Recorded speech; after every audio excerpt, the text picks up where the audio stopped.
नमस्ते दोस्तों, आपके अपने चैनल पर स्वागत है। आज हम दिवाली के खास मौके पर लक्ष्मी माता की पूजा के लिए एकदम सरल और प्रभावशाली विधि बताएंगे, जिससे आप अपने घर में खुशहाली और समृद्धि ला सकें। इस वीडियो में हम शुरुआत से अंत तक हर एक जरूरी कदम का विस्तार से वर्णन करेंगे, जैसे कलश स्थापना, गणपति स्थापना, माँ सरस्वती की पूजा और अंत में पूरे घर में दीप जलाने का महत्व। तो चलिए समय रहते दिवाली पूजा की तैयारी शुरू करते हैं और इस बार माँ लक्ष्मी को प्रसन्न करते हैं। वीडियो को अंत तक देखें और अगर जानकारी पसंद आए तो लाइक और सब्सक्राइब जरूर करें। आज हम पूजा के लिए दिन में ही तैयारी कर लेंगे ताकि रात में देर न हो, जल्दी जल्दी पूजा कर सकें।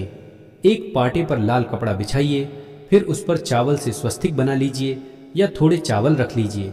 उसके ऊपर हल्दी और कुमकुम रखेंगे, थोड़ी हल्दी और रोली रखिए। फिर गणपति जी और माता सरस्वती के लिए आसन भी रखना है। अगर आपके पास माता सरस्वती की मूर्ति नहीं है तो आप सुपारी रखकर भी उनकी पूजा कर सकते हैं। इस तरह मैंने यहाँ गणपति जी की स्थापना कर दी है और बीच में लक्ष्मी माता को बिठा दिया है। लक्ष्मी माता को विराजित करने के बाद माता के दूसरी तरफ सरस्वती माता को बिठा दिया है। अगर आपके पास सरस्वती माता की मूर्ति नहीं है तो आप सुपारी से भी माता की पूजा कर सकते हैं। सुपारी में भी सरस्वती माता का आवाहन कर सकते हैं और चाहें तो सरस्वती यंत्र भी बना सकते हैं। अब कलश स्थापना करेंगे, जो कि दिवाली की बड़ी पूजा होती है। कलश स्थापना का खास महत्व होता है, इसीलिए मैं कलश स्थापना कर रही हूँ। चावल लेने हैं और चावल का दाना पूरा होना चाहिए, टूटना नहीं चाहिए। साबुत चावल लेना है। फिर इससे अष्टदल कमल बनाना है, मतलब वो कमल जो 8 पत्तियों वाला होता है। जब यह अष्टदल कमल बन जाए तो फिर हम कलश की स्थापना करेंगे। कलश स्थापित करने के लिए तांबे, पीतल, सोने या मिट्टी का लोटा ले लें। उसके ऊपर कलावा यानी मोली बांधें और फिर स्वस्तिक बनाएं। स्वस्तिक बनाने के लिए कुमक की मदद लें। तैयार है। अब इसमें आप आम के या पान के पत्ते लगा सकते हैं, जो भी आपको मिल रहे हों। लोटे के ऊपर इस तरह से टिक्की भी लगा देंगे, तो आप 11 तक जितनी चाहें टिक्की लगा सकते हैं। अब गंगा जल डालेंगे। सबसे पहले हमारे कलश के अंदर थोड़ा सा गंगा जल डालेंगे, फिर सादा जल डालकर कलश को भर लेंगे। पहले गंगा जल डालें, फिर उसमें सादा जल डालें। सादा जल डालने के बाद अब कलश को हम स्थान पर रख देंगे। इस तरह से जो अष्टदल कमल बनाया था उस पर विराजित करेंगे। अष्टदल कमल पर हमारे लोटे को विराजित करने के बाद अब उसमें थोड़े से अक्षत डालेंगे, यानी थोड़ा सा चावल और 1 रुपये का सिक्का या चांदी का सिक्का डालो। उसके बाद उसमें एक कौड़ी डालनी है। माता लक्ष्मी की पूजा में कौड़ी और गोमती चक्र का खास महत्व होता है, तो आप कौड़ी के साथ गोमती चक्र भी डाल सकते हो। थोड़ी सी दुर्वा डालो। कलश के अंदर एक फूल डाल सकते हो या फिर फूल की कुछ पत्तियां भी डाल सकते हो। फिर थोड़ा सा हल्दी और थोड़ी सी रोली डालो। इसके बाद पान के पत्ते या आम के पत्ते लगाना मत भूलना। साथ में एक नारियल ले लो, वो पानी वाला होना चाहिए। और नारियल का मुंह या तो पूजा करने वाले की तरफ होगा या ऊपर की तरफ। मैं इसे सामने की तरफ रखती हूँ। आप इसे ऊपर की तरफ या सामने की तरफ जैसे चाहें रख सकते हैं। आज मैंने इसे ऊपर की तरफ रखा है। आप पान के पत्ते इस तरह से कलश में लगाएं या फिर आम के पत्ते भी लगा सकते हैं। अशोक के पत्ते भी अच्छे लगते हैं। फिर आपको कुमकुम, हल्दी और बाकी चीज़ें अपने पान के पत्तों पर अर्पित करनी हैं। इस तरह से रोली और चावल लगाकर पूजा में सभी चीज़ों का पूजन होता है। कोई भी चीज़ बिना पूजन के नहीं रखी जाती, इसलिए हम सभी चीज़ों पर रोली लगाते हैं और चावल डालते हैं। कोई भी चीज़ खाली इस्तेमाल नहीं करते हैं। अब हम दीपक जलाएंगे और दीपक जलाने के बाद ही हमारी पूजा शुरू होगी। मैंने यहाँ 2 बड़े दीपक रखे हैं। आप छोटा सा दिया भी जलाकर अपनी पूजा शुरू कर सकते हैं, लेकिन ये ध्यान रखें कि दीपक पूरी पूजा के दौरान जलता रहना चाहिए। आप घी, सरसों का तेल या तिल के तेल का दीपक जला सकते हैं। तो मैंने यहाँ माता के दोनों तरफ 2 दिए रखे हैं और अब मैं इन्हें जलाने जा रही हूँ। दिवाली पर मिट्टी के दियों का बहुत खास महत्व होता है। पूजा करने के बाद अपने पूरे घर में दिए जलाएं और घर को रोशन करें, लेकिन ध्यान रहे कि दिए सावधानी से रखें ताकि कहीं आग लगने या कोई हादसा न हो। अब धूप दिखा देंगे और भगवान को धूप दिखाने के बाद पूजा में धूप रख देंगे, क्योंकि माता लक्ष्मी को खुशबूदार चीज़ें बहुत पसंद हैं। इसीलिए उनकी पूजा में आप धूप जलाएं, सुगंधित इत्र छिड़कें और घर में फूल सजाएं ताकि माता को अच्छी खुशबू मिले। अब गणपति जी की पूजा से हमारी पूजा शुरू करेंगे। अगर आप सिर्फ माता लक्ष्मी की मूर्ति लाने के बजाय लक्ष्मी गणेश जी को दोनों चीज़ें लाते हैं तो उनका पूजन भी उसी तरीके से होगा। सबसे पहले गणपति जी को चंदन, रोली, चावल और पित्त करेंगे, फिर उनके लिए मोली चढ़ाएंगे। भगवान को इत्र भी लगाना है। अगर आप चाहें तो जनेऊ भी चढ़ा सकते हैं। इसके बाद कॉटन के कपड़े की माला भी चढ़ा सकते हैं। फिर गणपति जी को फूल चढ़ाएंगे। फूल चढ़ाने के बाद दुर्वा चढ़ाएंगे। गणपति जी को दुर्वा बहुत पसंद है, इसलिए उन्हें दुर्वा जरूर चढ़ाएं। इस तरह हमारे गणपति जी का पूजन होगा। अब हम माँ लक्ष्मी और कलश की पूजा करेंगे। कलश पर रोली, चावल, हल्दी और कुमकुम अर्पित करेंगे। इसके बाद उसमें फूल चढ़ा देंगे। जो वस्त्र या माला है वो भी चढ़ा सकते हैं। आपने तो कलावा बांध ही दिया है, तो आप उसी के साथ साथ वस्त्र या माला भी चढ़ा सकते हैं। कुछ फूल चढ़ाकर अपनी लक्ष्मी माता के कलश की पूजा पूरी करें। इस तरह से कलश की पूजा हो गई है। अब हम माँ लक्ष्मी और माँ सरस्वती की पूजा करेंगे। सबसे पहले लक्ष्मी माता को लाल रंग का तिलक करेंगे। लक्ष्मी माता की पूजा में लाल और गुलाबी रंग का खास महत्व होता है। माता को लाल कुमकुम जरूर चढ़ाएं। फिर तिलक पर चावल लगाएंगे। माता का धन कलश है, उसकी भी पूजा करेंगे। जो धन कलश बना है उस पर भी रोली, चावल और अक्षत चढ़ाएंगे। सरस्वती माता की पूजा भी करनी है, उनके लिए मैंने सुपारी रखी है। लक्ष्मी माता के साथ साथ विष्णु जी की भी पूजा करनी चाहिए। अगर आपके पास भगवान नारायण की फोटो है तो वो रख सकते हैं, या मूर्ति है तो वो भी रख सकते हैं। अगर फोटो या मूर्ति दोनों नहीं है तो आप विष्णु जी के लिए सुपारी रख सकते हैं।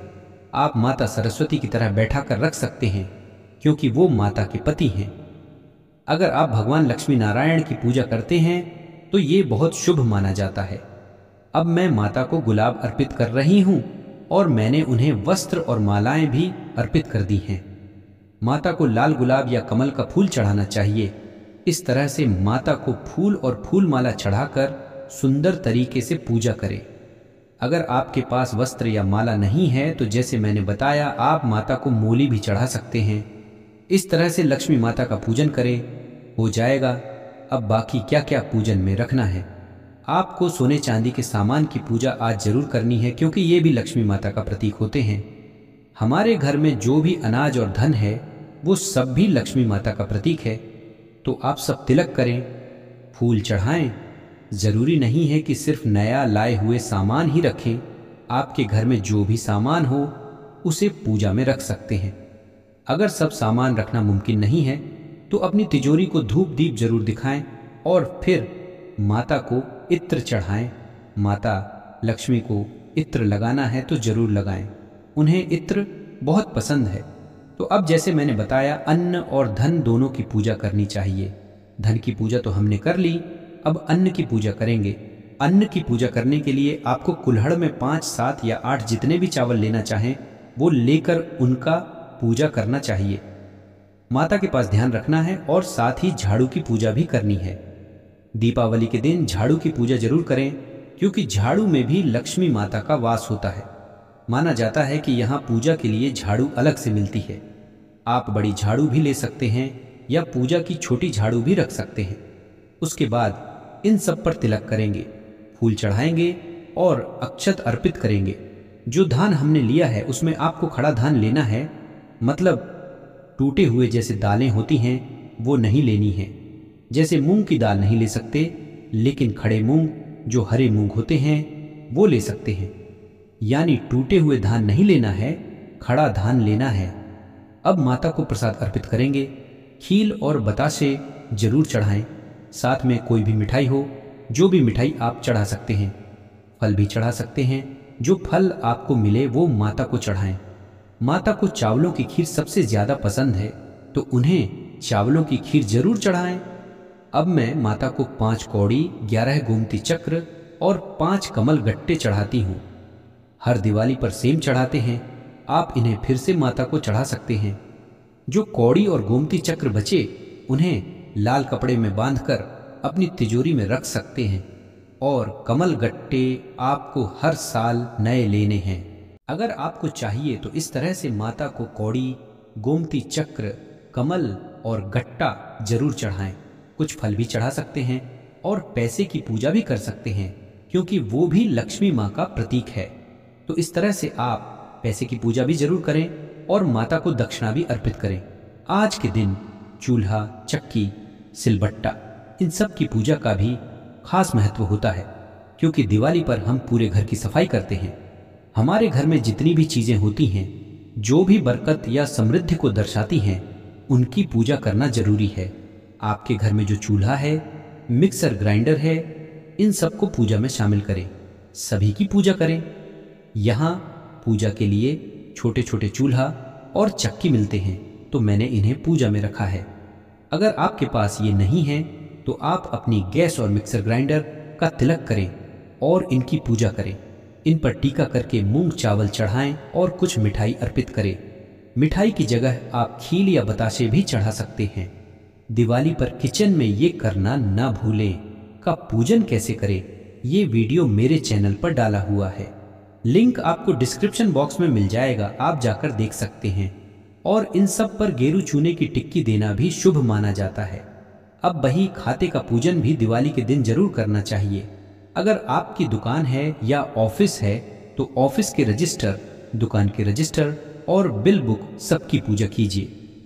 उन सभी पर तिलक कीजिए, स्वस्तिक बनाइए, शुभ लाभ अंदर लिखिए, पान का पत्ता रखिए, मोली चढ़ाइए, खाते की पूजा कीजिए। जो छोटे बच्चे होते हैं वो अपनी स्कूल की किताबों की भी पूजा करें। पूजा करने के बाद दिए जलाना है। दिवाली के दिन एक बड़ा दिया जलाना होता है जो सारी रात जलता रहे। आपको वो बड़ा दिया जलाना है जो रात भर जलता रहे और उसी से काजल भी बनता है। इसके अलावा आप जितने चाहें उतने दिए जला सकते हैं। 11, 21, 51, 101 या उससे भी ज्यादा अपनी इच्छा से जितने चाहें जलाएं, लेकिन कम से कम 5 तो जलाना ही है। घर में ज्यादा दिए रखने होते हैं तो कम से कम 1 दर्जन लेकर आइए, ताकि 11 दिए पूरे घर में रख सकें।